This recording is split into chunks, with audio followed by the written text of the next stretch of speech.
A literatura na Semana de Arte Moderna. Esse é o assunto do vídeo de hoje.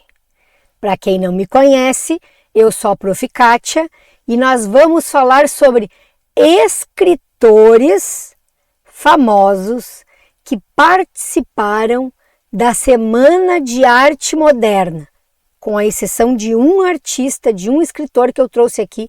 O resto, todos eles marcaram presença na Semana de Arte Moderna. O que é preocupante, porque não houve nenhum nome feminino durante a Semana de Arte Moderna quando se fala em literatura. A gente teve nas artes, a gente teve na música, mas quando a gente pensa em literatura, em escritoras da literatura na Semana de Arte Moderna, que participaram da Semana de Arte Moderna, eu, pelo menos, não achei. Eu achei, assim, um time de escritores, ótimos escritores, que participaram da Semana de Arte Moderna. E esse é o assunto do vídeo. Fica por aí, sem mais delongas. Bora falar sobre os grandes nomes da literatura brasileira. Gente, então, relembrando, tá? Semana de Arte Moderna acontece em fevereiro de 1922. Por ironia do destino, o evento aconteceu dentro do Teatro Municipal de São Paulo, templo das artes clássicas. Então vejam bem que ironia, né? Que brincadeira da vida. Ao meu lado está o convite para a Semana de Arte Moderna, informando que teríamos Vila Lobos, né? E notem também a forma de escrever algumas palavras: teatro com TH, amanhã com N no final, né? O A sem o tio, mas um N no final, nasalizando essa palavra, né? Então a gente tem aí algumas características muito interessantes quando a gente pensa nessa questão da linguagem, que ao longo do tempo foi mudando, né? Bom, gente, todos esses nomes que eu trouxe hoje aqui para conversar com vocês, eles vão, assim, grosso modo, estar dentro dessa questão modernista do Brasil, que inicia oficialmente em 1922 com a Semana de Arte Moderna, e todos eles vão ter, de alguma maneira, alguma dessas características que eu trouxe aqui, tá? Então, os modernistas estavam comprometidos com a ruptura com o tradicional. O que isso quer dizer? Isso quer dizer que eles não aceitavam nada da arte, da literatura passada. Então eles não queriam o romantismo, não queriam o realismo, não queriam o parnasianismo, o simbolismo.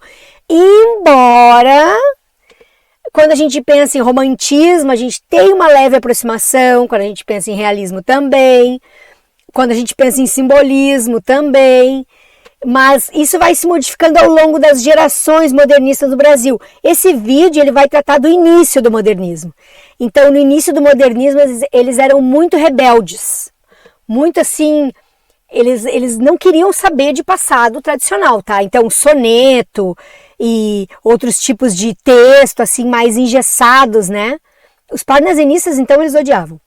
Inclusive, o Manuel Bandeira escreveu um poema, né? Os Sapos, que faz referência ao Olavo Bilac, né? Bom, então, eles também tinham a questão da linguagem coloquial. Essa era uma bandeira da Semana de Arte Moderna. Então, trazer o coloquialismo, a forma de falar, para dentro da literatura, tá? Também trabalhavam a questão do nacionalismo.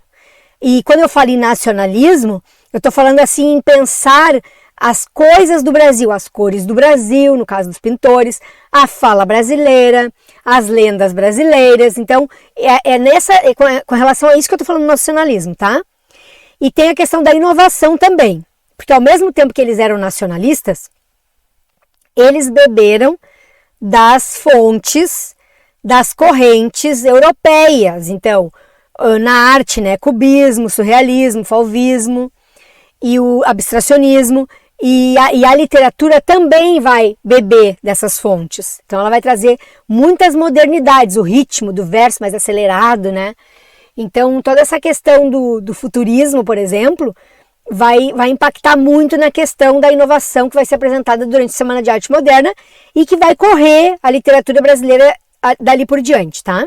Bom, eu vou começar falando sobre o Mário de Andrade, é um dos maiores escritores que a literatura brasileira já teve, ele é importantíssimo, os textos dele são ótimos, maravilhosos, ele é um dos meus escritores preferidos. Mas antes de falar dele, inscrevam-se no canal, tá? Deixar meu recado aqui. Inscrevam-se no canal, ativem o sininho para não perder nenhum vídeo. Comentem que texto vocês querem ver aqui no canal e deixem um like aí para ajudar esse canalzinho que está começando agora, ok? Bom, do Mário de Andrade, que é esse moço que vocês estão vendo aqui, eu trouxe talvez um dos textos mais importantes dele, que é o Macunaíma. O Macunaíma, a gente vai ter o personagem principal, é o Macunaíma, ele é um herói. Ele é o herói sem nenhum caráter, conforme o subtítulo do livro.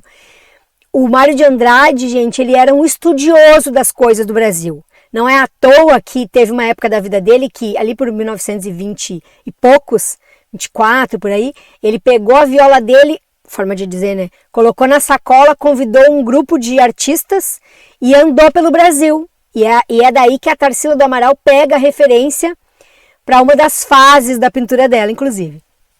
Mas assim, gente, então o Mário de Andrade vai se preocupar com isso, tá? Ele vai estudar o Brasil, as histórias do Brasil, ele vai estudar a língua, ele vai estudar a música e ele vai trazer tudo isso, todas essas referências para os livros dele. Macunaíma é o livro talvez mais modernista que o Mário de Andrade tem. Vai contar a história do Macunaíma, né? Como eu falei, que é o herói sem nenhum caráter. A gente tem o Oswald de Andrade também, que é esse rapaz que está aqui embaixo. O Oswald de Andrade, gente, ele é o pai do manifesto antropófago.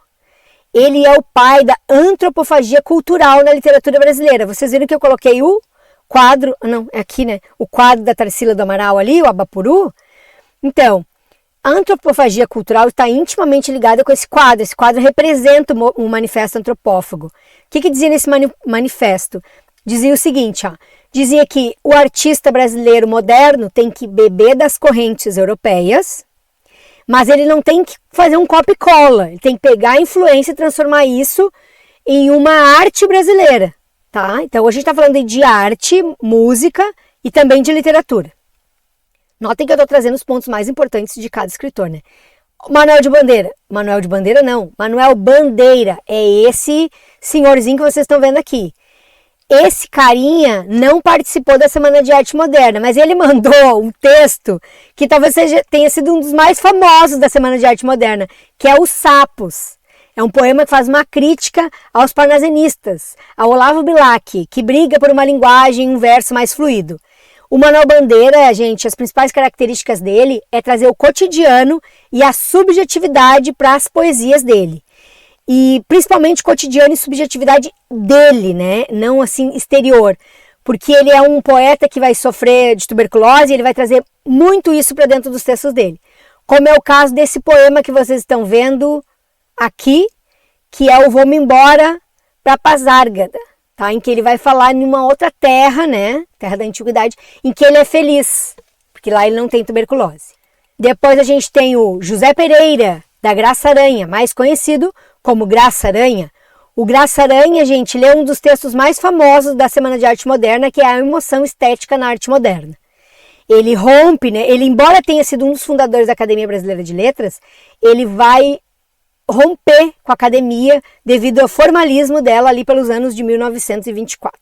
Por último, Menotti Delpicchia, esse senhor também que vocês estão vendo aí do lado. Esse carinha, gente, é um dos articuladores da Semana de Arte Moderna. Junto com outros artistas, ele formou o Grupo dos Cinco, né, que fundou a Semana de Arte Moderna. E ele, então, modernista na veia, depois ele vai abandonar os modernistas, dizendo que eles estão muito europeizados e vai criar o movimento verde-amarelo, que depois vai se transformar, junto com as ideias do Plínio Salgado, em um movimento fascista que o Getúlio Vargas vai ter que se entender, né? Vai ter que derrotar. Bom, vou parando por aqui, agradeço todo mundo que ficou comigo até o final do vídeo. Quem estiver precisando de ajuda com a literatura e com a redação, me chama no meu Instagram, que é o @proficatia. Tchau, tchau e até a próxima.